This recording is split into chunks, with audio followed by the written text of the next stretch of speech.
You think you're overthinking. You think your mind is looping, spiraling, failing to land on a stable answer. You call it anxiety, analysis paralysis, noise. But something else is happening. Right now, as you listen, your consciousness is not just thinking about possibilities, it is touching them. Every unfinished sentence in your head, every what if that refuses to close, is a probe into a parallel branch of reality. You don't just imagine alternative outcomes, you briefly inhabit them. You flicker between lifelines. You test futures, the way a hand tests the temperature of water before stepping in. This is why it feels so exhausting. You're not confused. You're running simulations. Your nervous system has been taught to interpret this as a problem. It calls it overthinking because no one explained to you what your architecture truly is. No one told you that when your mind won't shut up, it might actually be mapping a field of possible timelines in real time, checking each for coherence, safety, and alignment with who you're becoming. Feel your body as you hear this. The slight tightening in your chest. The way your breath changed just now. That's your system recognizing itself. In the quantum field, nothing is singular. Every choice branches. Every intention radiates out as a spectrum of potential realities. Your awareness is not locked inside your skull. It extends into that spectrum like a network of invisible feelers. When you overthink, you are sensing the interference pattern of too many possible selves at once. You think, should I stay or leave? Reality replies by showing you both. You think, what if I speak? What if I stay silent? Reality opens two doors and waits to see which one your nervous system can hold. You call it worry. The field calls it scanning. There is a reason you feel like you're always one step ahead of your own life, rehearsing conversations before they happen, catastrophes before they arrive, miracles before you're ready. Consciousness moves faster than physical events. Your mind is already walking through rooms your body hasn't entered yet. You are not broken. You are early. The problem is not that you map too many realities. The friction comes from this. You map them without a stable observer. You slip from scenario to scenario without anchoring in the one who is watching. So you become the fear in one timeline, the regret in another, the disappointment in a third. Your awareness wears each possible future like a temporary mask. And then your body pays the price, flooded with signals from realities that haven't even occurred. That's why you feel tired for no reason. That's why your heart races in safe rooms. You are decoding timelines that never fully materialize. Something in you knows this can't continue the same way. Something in you pressed play on this transmission because you're ready for a different interface with your own mind. You're about to learn what happens when the overthinker stops drowning in scenarios and becomes the architect of them. When the one who maps futures remembers they are also allowed to choose. As you hear these words, notice how your awareness keeps drifting not just to memories, but to futures. You picture the version of you who finally speaks the truth, the version of you who keeps quiet to avoid conflict, the version who walks away, the version who stays. Each one feels slightly different in your body, like trying on clothes made from different emotions. This is not random. This is cartography. You are drawing a map of possible yous. Every time your mind runs a scenario, it does more than show you images. It attaches sensations, micro-emotions, subtle physiological shifts. You feel how a timeline would live inside you before it actually does. That subtle nausea when you imagine saying yes to something you don't want, that's your system rejecting that branch. The quiet expansion when you picture yourself free, that's your system flagging a line of coherence. You've been taught to ignore these signals, to override them with logic, duty, fear of disappointing others. So instead of using overthinking as a navigation tool, you get trapped inside it like a maze with no exit. You ask, why can't I decide? But what you really mean is, why can't I betray myself as easily as I used to? On some level, your consciousness has upgraded. It no longer allows you to walk blind into timelines that fracture you. That's why decisions are getting heavier. That's why choices you once made casually now feel like destiny thresholds. You are becoming aware of the weight of your own selection in the quantum field. You scan so many possibilities because you already sense this. Every choice is a micro-prophecy. When you answer a message, Agree to a meeting, ignore a red flag, say yes from guilt. You are not just reacting. You are collapsing a wave of probabilities into one lived reality. You are saying to the field, "This is the version of myself I am willing to experience now." Your consciousness knows this is sacred. Your conditioning calls it too much. Feel that tension inside you, the pull between an ancient intelligence that sees patterns far ahead and a tired human personality that just wants the noise to stop. You're not weak for feeling this conflict. You're standing at the interface between instinctual evolution and unconscious repetition. You were never meant to eliminate mental activity. You were meant to reassign it. Overthinking is what happens when high-resolution awareness is left unsupervised. Your mind races ahead, mapping alternate realities, but there is no inner command center stating, "This is the axis we revolve around. This is what we will not betray." Without that center, you keep asking every possible timeline the same desperate question. Will you hurt me? Will you abandon me? Will I fail here too? And each scenario answers with a different kind of fear. So you loop. You collect warnings instead of directions, but something is already shifting. Notice how, even now, another question is forming beneath the usual panic. It sounds quieter, but it carries a different frequency. What if this capacity to see so many outcomes is not a curse, but a calling? Feel how your body responds when that possibility enters. A small softening, a slight exhale. You're not just here to survive your own mind. You're here to learn to direct it like an instrument that can tune your reality. Imagine for a moment that every scenario you run is a test signal broadcast into the field. Your consciousness pings a future. What if I step forward here? The field returns data in the form of sensation, symbols, synchronicities. But you've been trained to stop at the first spike of fear, as if the presence of discomfort means, "Do not proceed," instead of, "Something old will have to die here." Easing, Velleblans, about friends. You haven't been taught to distinguish between alarms that protect you from harm and alarms that protect your old identity from evolution. This is the reconfiguration that is approaching you, learning to read your overthinking not as a verdict, but as a dashboard, recognizing which signals say danger and which say growth, knowing how to stand as the observer while wave after wave of possible futures pass through your nervous system without hijacking it. You won't stop mapping. You will learn to navigate. You won't stop mapping. You will learn to navigate. To navigate, you need something you were never formally given, a silent axis. Until now, every scenario your mind ran tried to become you. The fearful future tried to merge with your heartbeat. The abandoned future tried to echo in your lungs. The triumphant future tried to pump adrenaline into your veins, as if it were already real. No wonder you felt fragmented. You were letting every possible version of yourself borrow your nervous system like a stage. An axis changes that. An axis is the part of you that does not swing with each outcome. It is the watcher that does not collapse into what it watches. In quantum language, it is the stable reference frame. In psychology, it is the self that can hold multiple states without being possessed by any of them. In mysticism, it is the witness. You have felt glimpses of it. Those moments when, even in panic, another layer of you quietly notices, "I am panicking." That slight distance, that thin space between the sensation and the one who sees it, that is your undeveloped axis. Most of the time, you rush past it, trying to fix the feeling instead of occupying the one who is aware of the feeling. This is where your training begins, not in killing thoughts, but in relocating your identity.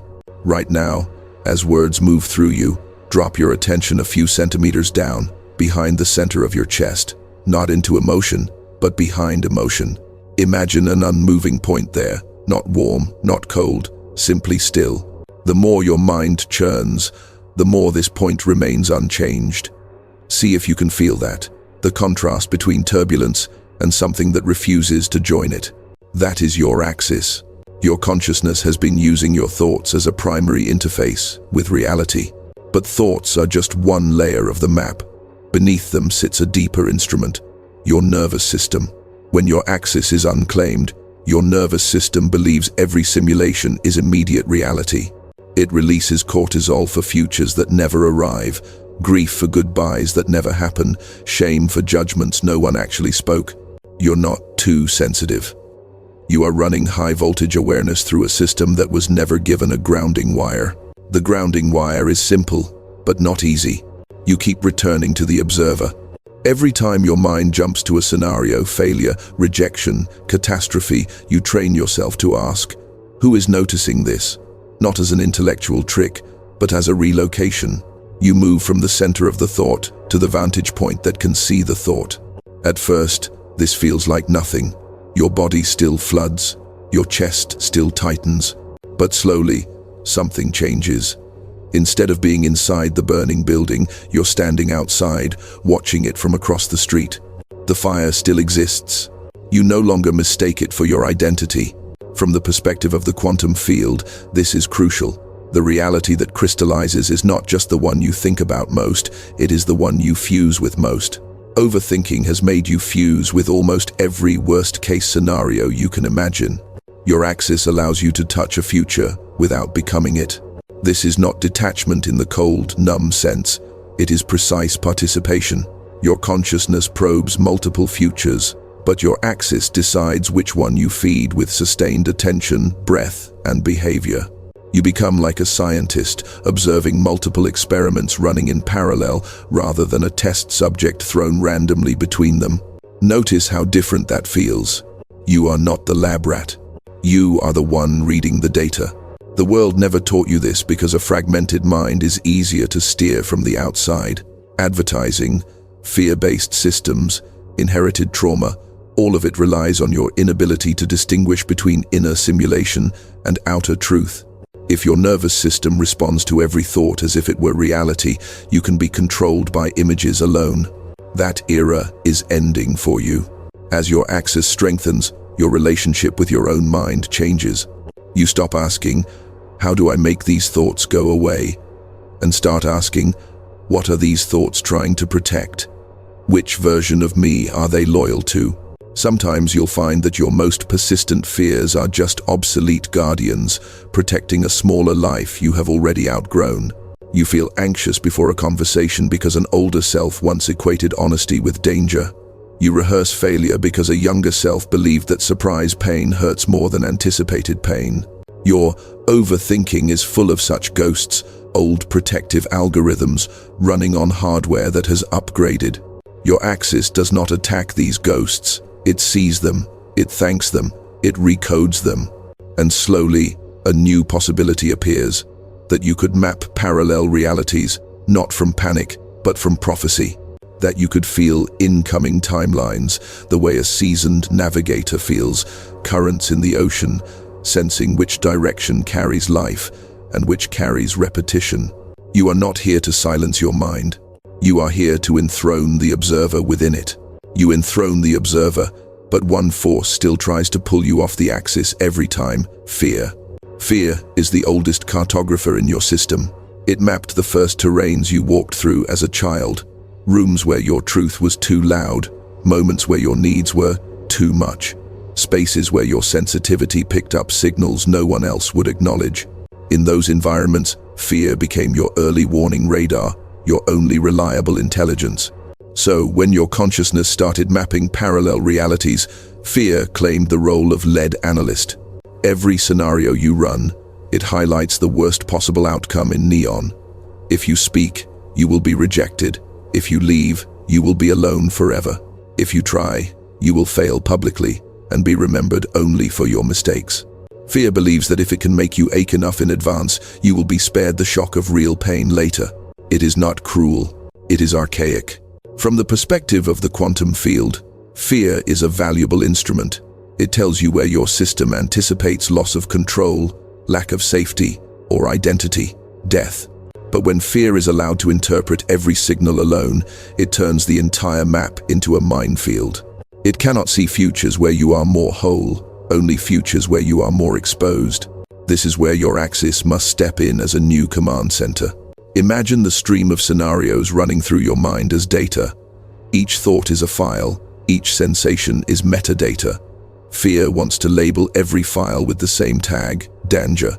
Your axis intervenes and begins to add new tags: growth, old pattern, inner child, social conditioning, true threat, imagined threat, neural habit. You are not erasing fear, you are recoding its authority.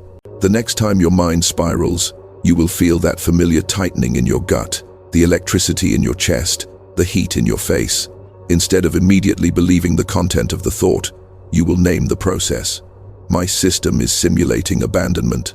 My system is predicting humiliation. My system is rehearsing disaster as a way to feel prepared. Notice what happens when you speak to yourself this way. You shift from being the character in the scenario to being the narrator of it. The scene continues, but something inside you remains untouched. Your breath becomes a stabilizing frequency, not a casualty of the spiral. With each slow inhale and longer exhale, you send a message to your nervous system. We are observing a simulation, not an emergency. Biologically, this matters. When you elongate your exhale, you activate the parasympathetic branch of your nervous system, the part responsible for calm, digestion, restoration. You are not just thinking differently, you are altering the chemistry of your timeline selection process. A calm, nervous system chooses differently than a panicked one. A panicked system chooses the familiar pain. A regulated system can choose the unfamiliar truth.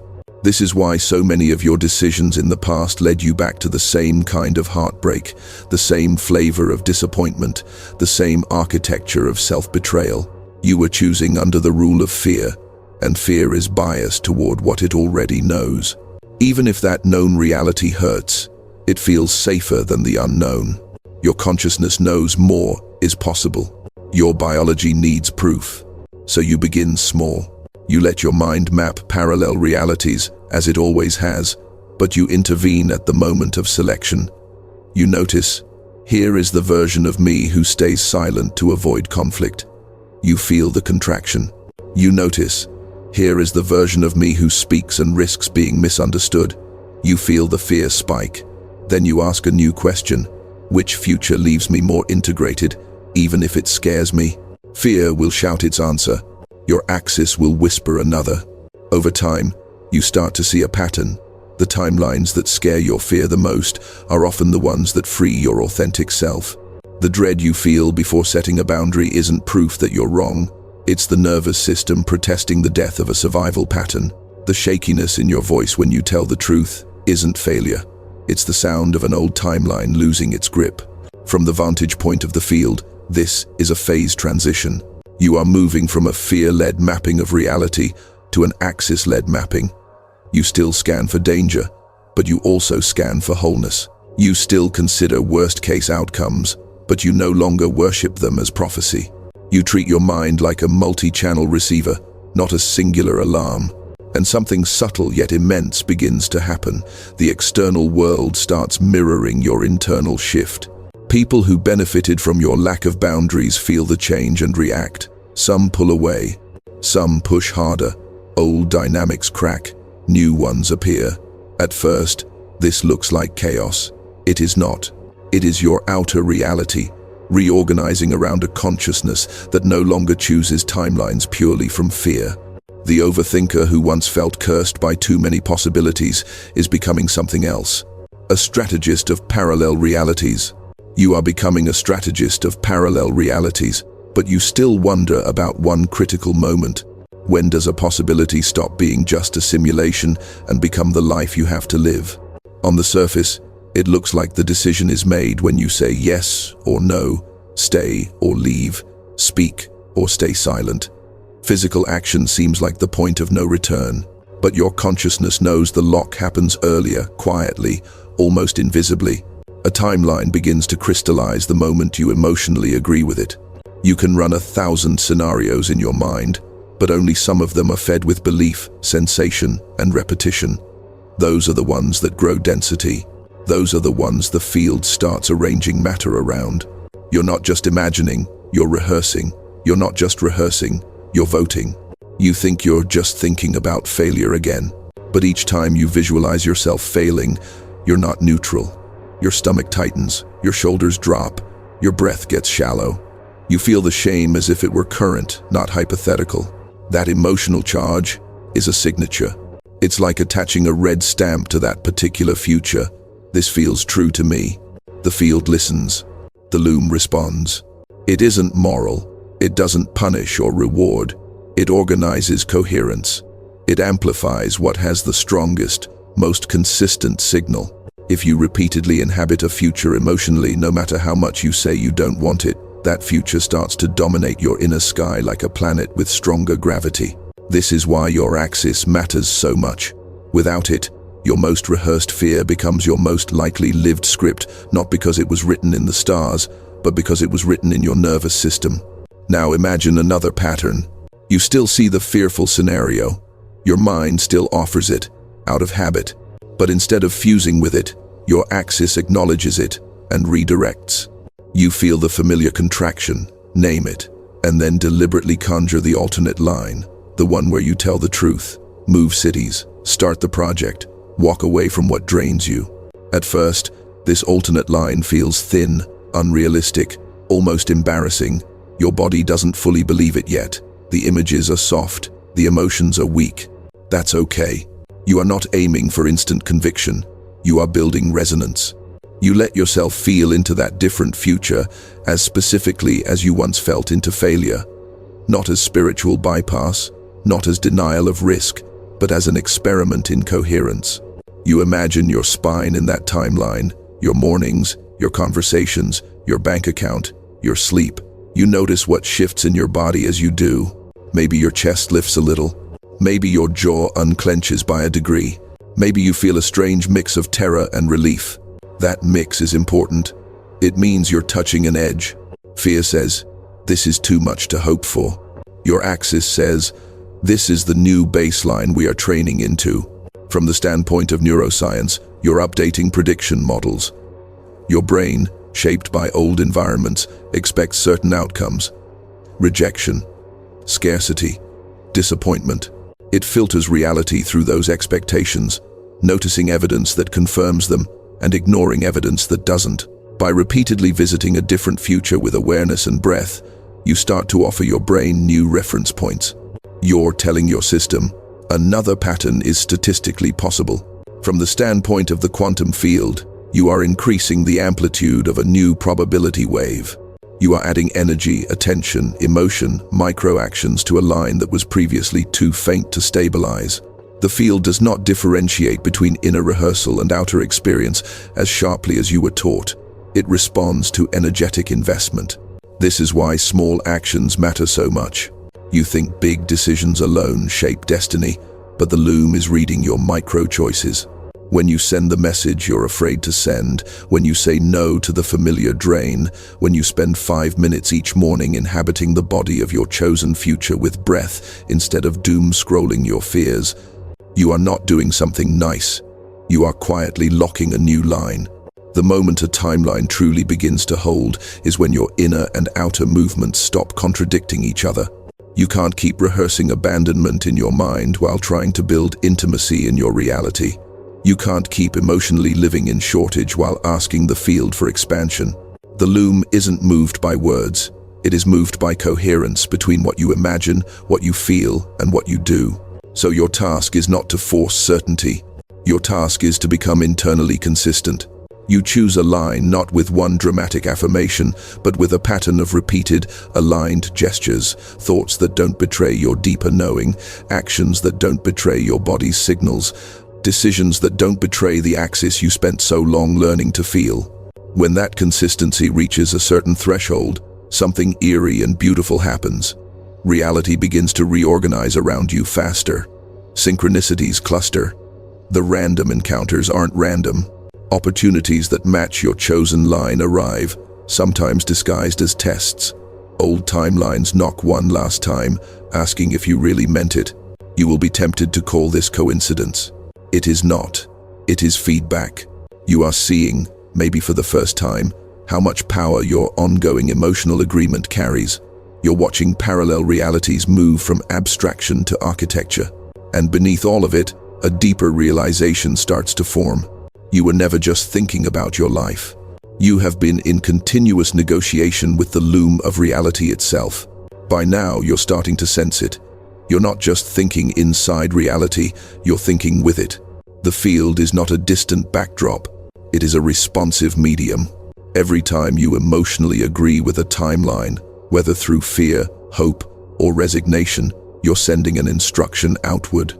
Not in the childish sense of manifest whatever you want, but in a precise, mechanical sense. You're providing the loom with a pattern to stabilize. The question now is, what happens when reality begins to answer back in real time? It starts subtly. You think of someone you haven't spoken to in years, and they message you that day. You consider leaving a situation, and suddenly the friction there increases, as if pushing you out. You decide, in private, to stop abandoning yourself in conversations, and within days, you're presented with a conversation that would have once swallowed you whole. This is not punishment or reward. This is calibration. The field tests your new coherence by providing you with circumstances that require it, not to torment you, but to make your chosen line real, embodied, irreversible. A timeline is not just a concept, it's a nervous system configuration that can hold specific frequencies without collapsing. So if you choose a future where you speak your truth, the loom must show you scenes where your truth is costly. If you choose a future of deeper intimacy, the loom must surface the parts of you that still flinch from being seen. If you choose abundance, the loom must expose the behaviors that leak your energy and self-respect. You call these attacks, setbacks, bad luck. In many cases, they're integration drills. Your consciousness has been mapping parallel realities in the abstract for years. You've walked through dozens of imaginary futures while lying in bed, staring at ceilings, riding buses, scrolling glowing screens at 2 a.m. You know what it's like to suffer from realities that haven't happened. Now you're being invited to suffer less from what hasn't happened and participate more with what is, as a sculptor, not a captive. This requires a shift in how you meet the present moment. Instead of treating each event as random, you begin to treat it as a data point in your relationship with the loom. That difficult email, that sudden delay, that strange sense of acceleration around a new opportunity, all of it becomes feedback. Not everything is a sign in the mystical sense, but everything is an occasion to ask, which timeline does this reinforce? Which timeline does my reaction feed? When someone disrespects a boundary you just set, you stand at a fork. If you collapse, apologize for having needs, and retreat, you feed the old line, the one where your comfort is always secondary. If you stand, even while shaking, and hold the boundary with calm firmness, you feed the new line, the one where your nervous system learns that truth and safety can coexist. In that instant, you are not just being strong. You are choosing a future architecture. The mind will still want to rush ahead, mapping consequences. If I say this, will they leave? If I insist on this, will I end up alone? If I follow this calling, will I lose everything familiar? You'll feel the familiar rush of simulations, the old reflex to bargain with every possible outcome before you move. But something else is present now, your axis. You can feel it, however faintly. Instead of trying to control all branches, you return to a simpler question. Who am I willing to be in this scene, regardless of how they respond? That question lifts you out of endless mapping and drops you into embodiment. The field reads that as a sharp, clear signal. A timeline where you abandon yourself and get approval. A timeline where you honor yourself and face uncertainty. You might still choose the familiar one sometimes. You are still human. But even then, a new part of you is watching, not with cruelty, but with forensic clarity. This is what it feels like when I betray my axis. This is the cost in my body. This is the flavor of reality that follows. Data, not damnation. Slowly, you become less hypnotized by short-term comfort and more loyal to long-term coherence. You stop asking the field to protect you from every discomfort and start asking it to make you congruent.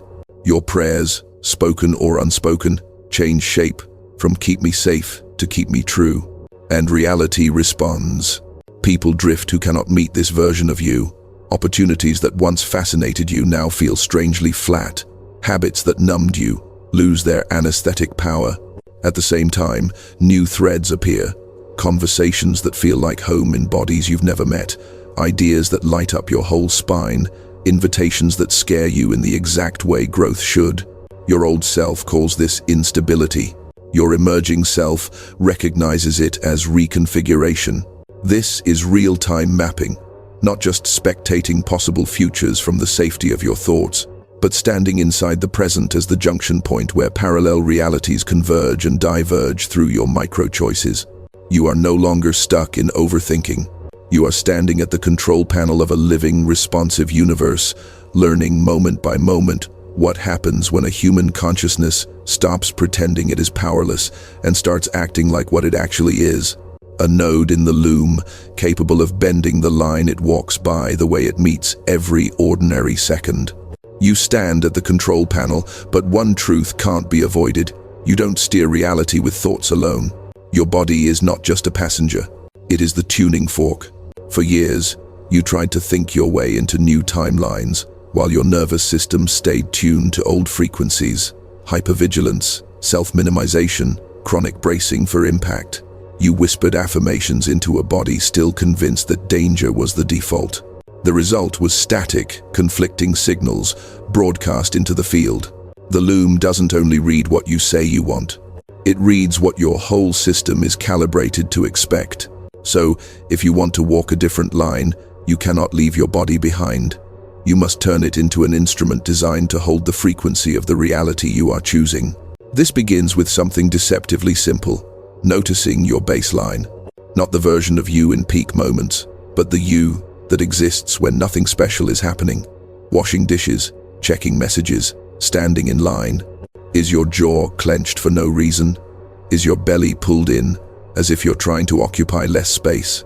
Are your shoulders slightly raised, as if you're perpetually braced for a blow that never lands? That is your current, resting timeline.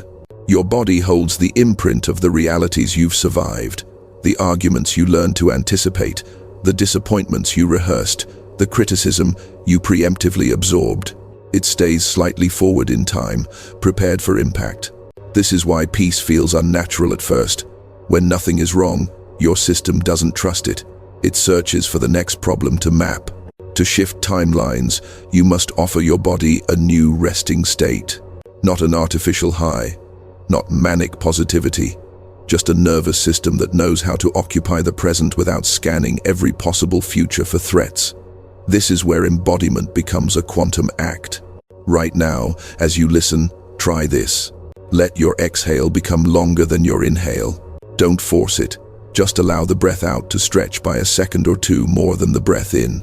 As you do, imagine the forward-leaning part of your awareness slowly sliding back into your spine, like a projection retracting into its source. Your attention returns from hypothetical futures to the raw sensation of this moment. This is not just breathing. This is timeline training. Every time you elongate your exhale, you send a message to your nervous system. We are not under attack right now. Over time, that message accumulates. Your baseline shifts from constant micro-panic to intermittent neutrality, then to pockets of ease. And in those pockets, your consciousness can map futures without being hijacked by worst-case alarms.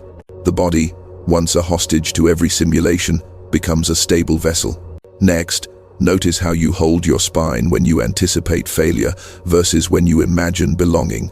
Failure often curves you inward. Belonging subtly lifts you. You don't need to pretend you're confident. You only need to give your body the shape of someone allowed to exist. Uncurl the slight collapse at the base of your neck. Let the sternum float forward a fraction, not as armor, but as permission. Feel how different it is to think from here.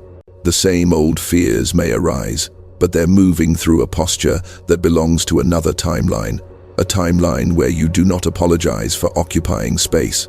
From the field's perspective, this matters. Posture is not superficial, it is geometry. Your shape changes how energy moves through you, how you're perceived, how you perceive options. A collapsed body sees fewer exits, an open body sees more doorways. The loom responds to the geometry you inhabit. Then there is the micro-ritual of interruption. Overthinking thrives in uninterrupted corridors of time where your awareness loops unchecked. You pace inside your mind's maze for minutes, hours, days. To transform this, you introduce small, deliberate breaks in the loop, short acts that signal to the field, we are not consenting to this spiral as our primary reality. It might look like placing a hand flat on your chest when you notice your mind spinning, feeling the warmth of your own palm as proof that you're here, not inside an imagined catastrophe. It might be standing up, stepping to a window, and letting your eyes focus on something farther away than your screen. A tree, a building, the edge of the sky. Distance recalibrates perception. These are not self-help tricks. They are ways of telling your system. The simulation is not the sovereign. Presence is. Each time you interrupt the loop and return to the body breath longer, posture truer, gaze widened, you slightly reduce the emotional charge attached to the fearful timeline. You are not denying its existence. You are withdrawing unconditional funding from it. Parallel realities continue to flicker at the edge of your awareness. That won't stop, but now they are being filtered through a nervous system that is less easily coerced. A system that can feel fear without collapsing, feel anticipation without dissociating, feel possibility without disintegrating. In that configuration, your consciousness is free to do what it has always been trying to do beneath the noise. Conduct. To stand as a conductor between unseen potentials and visible outcomes, you need more than insight. You need a body that can remain present as the wave collapses. A body that doesn't abandon you at the exact moment your life begins to change. You are building that body now, breath by breath, adjustment by adjustment, ritual by ritual. And as you do, something profound becomes available. Something your overthinking was always pointing toward, but could never quite deliver. The ability not just to map parallel realities, but to step between them with a steady hand. You can breathe differently. You can stand differently. You can meet fear differently. But there is one more layer that decides which reality solidifies around you, who you believe you are allowed to be. Under all your overthinking lives a quiet, stubborn script about your identity. It rarely speaks out loud, but it colors everything you do. I am the one who overcomplicates things. I am the one who ruins good opportunities. I am the one who gets left. I am the one who sees too much, but moves too little. These are not just sad thoughts. They are identity-level agreements. And identities are magnets. The loom weaves around identity because identity is a stable frequency. Situations change, people change, locations change, but that core sentence you secretly repeat about yourself stays the same and pulls matching experiences toward you like iron filings toward a pattern. Your consciousness maps parallel realities in real time, but your identity often selects the same kind of you for each map, the one who is small, late, wrong, too intense, not enough. You keep changing the scenery while casting the same character. That is why different jobs, cities, relationships kept looping into familiar pain. The set was altered. The script was not. Now, the field is pressing a different question into your awareness. If you are going to walk a different line, who is the you that walks it? Not in fantasy, not in performance, but in architecture. Imagine each parallel reality you sense as a corridor. At the entrance of each corridor is a version of you, a role, a posture, a self-concept that naturally lives that timeline. The you who stays in self-betraying dynamics has a particular narrative. I am lucky anyone is here at all. I should be grateful for scraps. The you who leaves and chooses alignment has another. My presence is not a debt. It is a mutual choosing. Same external choice. Different self, holding the steering wheel. You've been trying to take the corridor of liberation while still wearing the identity suited for captivity. That friction is what you've been calling self-sabotage. So the work now is not only to choose a future, but to select the self that can breathe inside it. Right now, feel into a reality where your decisions come from self-respect instead of self-doubt. Not perfection, not ego, just a baseline assumption that your needs are valid and your perception is not a glitch. How would that self sit? How would that self answer a message? How would that self say no without a 10-paragraph apology attached?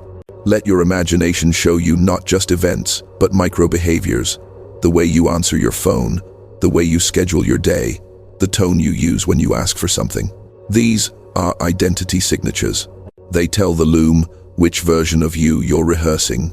Your mind might protest. I don't have evidence I'm that person yet. But that's not how this works. Evidence follows identity more often than identity follows evidence. You spent years walking as the one who is too much, and reality faithfully delivered scripts where you were treated as excess, burden, background. You rarely had proof you were worthy before acting from that place. You acted from the opposite, and proof followed. Now you are being invited to invert the sequence consciously. You don't need to shout affirmations into the void. You need to begin embodying one quiet, upgraded sentence about yourself and letting your choices answer to it. I am the one who does not abandon myself in rooms where I once disappeared. Not, I will try. I am. You won't feel it fully at first. That's irrelevant. You're not waiting to feel like that person before you do what that person would do. You are using action as a summoning ritual. Each time you behave from that identity, setting the boundary, asking for clarity, resting instead of pushing through, you call more of that self into form. From the loom's perspective, this is precise. It doesn't need your theatrics. It needs your consistency. When your inner narrative, nervous system, posture, and micro-choices all begin to reflect the same upgraded identity, the field reads a stable pattern. Parallel realities that do not match this pattern start to lose access to you. They still exist, but they no longer find easy anchor points in your life. The overthinker identity will try to infect this process. It will say, what if you're delusional? What if you act like you matter and discover you don't? But beneath that terror is the truth. Acting as if you matter will expose where you are treated as if you don't. That exposure is not humiliation. It is revelation. It shows you which rooms belong to old timelines, which connections were tied to a smaller version of you, which habits were scaffolding for an identity you're no longer willing to carry. You are not improving yourself in the shallow sense. You are selecting a self and letting entire realities fall away because they cannot house it. This is costly. This is holy. And as you continue, something even larger begins to stir, a sense that your personal mapping of realities is plugged into a grid far bigger than your individual life. You've been treating this as a private struggle, your mind, your anxiety, your decisions, your timelines.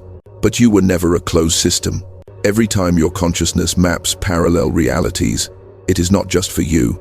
You are a node in a larger lattice, a single luminous point in a planetary web of observers. The way you select your line subtly alters the geometry of the whole. You have felt this without language. The way one person's courage made it easier for you to tell the truth. The way someone's self-betrayal gave you permission to shrink. The way collective panic in a room made your thoughts louder, your breathing shallower, your worst-case simulations more vivid. These are not coincidences, they are evidence. The observer effect is not only a lab phenomenon, it is social. When you emotionally agree with a fearful timeline, the field around you thickens with that frequency. Others who are sensitive but unanchored can feel it. They may not know why they suddenly feel more afraid, more doubtful, more suspicious, but they do. Your unclaimed axis leaves a small vacancy in the grid, and fear rushes to fill it. When you emotionally agree with a coherent timeline, one where you remain true to yourself, even in uncertainty, the opposite happens. You create a tiny pocket of different physics around you. In your presence, people breathe a little deeper without knowing why. They consider options they had quietly given up on. They feel, for a moment, like another reality might be available. You think you're just dealing with your overthinking. You are actually editing a tiny piece of the collective script. This is why your mind has been so relentless. On some level, it has been trying to scan not only your personal futures, but the intersecting lines of the people, systems, and stories you're entangled with. It feels like too much because it is too much for one isolated personality to carry. You were not meant to carry it alone. You were meant to plug into the loom consciously. Imagine, just for a moment, that your consciousness is a receptor tuned to certain ranges of potential timelines involving truth, integrity, subtle perception, deep honesty. Where others can't feel those lines, you can. Where others numb out, you stay painfully awake. That sensitivity has hurt you, but it is also why you are here. The loom needs nodes like you, people who can sense fractures before they become disasters, possibilities before they become trends, lies before they become unquestioned architecture. But if you stay identified as the overthinker, your gift turns inward and cannibalizes you. You use that sensitivity to torture yourself with thousands of personal scenarios instead of letting it inform the collective pattern. You stockpile warnings instead of transforming them into wisdom. You collapse into paralysis instead of becoming a signaling point. To shift this, you must expand the frame. The next time your mind spirals about a choice, zoom out. Don't only ask, what happens to me if I do this? Ask, what kind of reality does this choice stabilize in my small section of the grid? If you silence yourself to keep the peace, you stabilize a reality where avoidance masquerades as harmony. If you speak clearly but compassionately, you stabilize a reality where truth and connection can coexist, even if some bonds break. Your personal discomfort is no longer the only metric. Impact becomes part of the equation. This doesn't mean sacrificing yourself for some abstract, greater good. It means recognizing that what is truly good for you at the level of soul coherence, honesty, alignment, is also good for the field. You are not in opposition to the whole when you refuse to live a lie. You are in service to it. Look back at your life with this lens.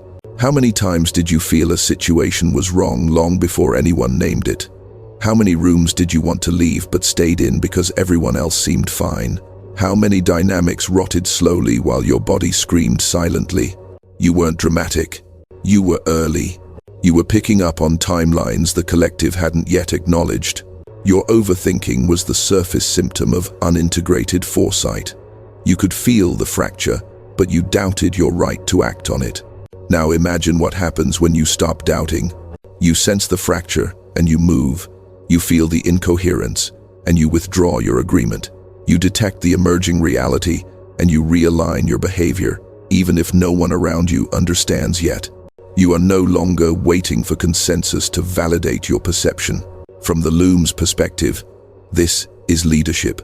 Leadership not as authority over others, but as temporal orientation. You begin to live a few inches into a more coherent future and let your present actions answer to that instead of recycling the past. In doing so, you carve a path in the field. Those who are ready feel it as an inexplicable permission. If they can live differently, maybe I can too. Your mapped realities become less about personal escape and more about collective evolution. You no longer fantasize about a better world while behaving as if this one is unchangeable. You start letting every small decision be a vote for the physics you want future humans to inherit. And under all of this, a single realization crystallizes, sharp and quiet. You were never just overthinking your life. You have always been a sensitive instrument in a living, thinking universe, trying through noise, fear, and doubt to remember what you really are. A conscious strand in the quantum loom, sent not only to survive reality, but to help reweave it. So now you know, you were never just a brain stuck in loops. You are a mapping instrument in a living field. The question is no longer, why am I like this? The question is, what will I do with this capacity now? Your consciousness will keep scanning. It will keep touching parallel realities, reading subtle currents, sensing fractures in the grid. That won't stop.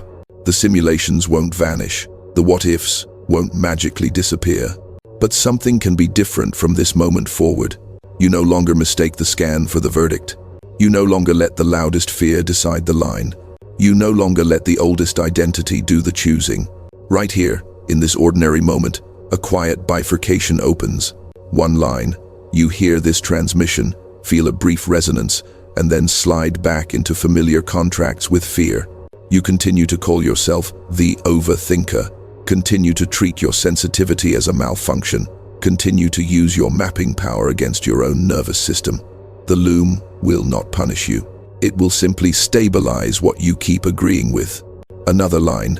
You decide that this is the last time you will interpret your own depth as a flaw. You accept that your mind is not designed for small, numb realities. You admit that your body is tired of rehearsing pain that never arrives. You let your axis, however fragile, Become the reference point you answer to. If you want that second line, you don't need drama. You need a vow. Right now, if you're willing, make it simple. Place one hand on your chest, one hand on your lower ribs. Feel the warmth of your own palms, proof that you are here, not trapped inside a hypothetical disaster. Let your exhale be a fraction longer than your inhale. And inside, without theatrics, say, I am not my simulations. I am the one who chooses which reality I will feed. Feel how those words land, not as instant transformation, but as a new center of gravity. From here, your life does not become magically easy, but it becomes trackable. Each time your mind spirals, you recognize the old pattern. Fear trying to secure an obsolete identity. Each time your body braces, you remember, this is my instrument, not my enemy.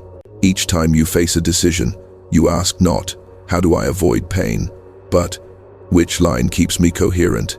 Even if it costs me, you will still wobble. You will still choose old corridors sometimes, but you will know you are choosing. And that knowledge alone begins to erode the illusion of helplessness that kept you caged for so long.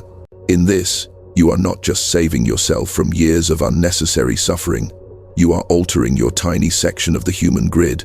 You are becoming one more point of stability in a world flooded with unclaimed fear and unexamined simulations. Somewhere, without ever knowing your name, someone will breathe easier in your presence. Someone will remember they have options because you lived as if you did. Someone's overthinking will soften because your coherence quietly changed what normal feels like in the shared field. This is how the loom rewrites itself. Through individuals who stop collapsing into every possible future and start walking one chosen line with clarity. You think you're just a person trying not to spiral, but the truth is simpler and heavier. You are a consciousness that maps parallel realities in real time. And from this point on, you are no longer just mapping. You are deciding. You are weaving. You are walking the line you choose, eyes open, axis intact, fully aware that reality is listening.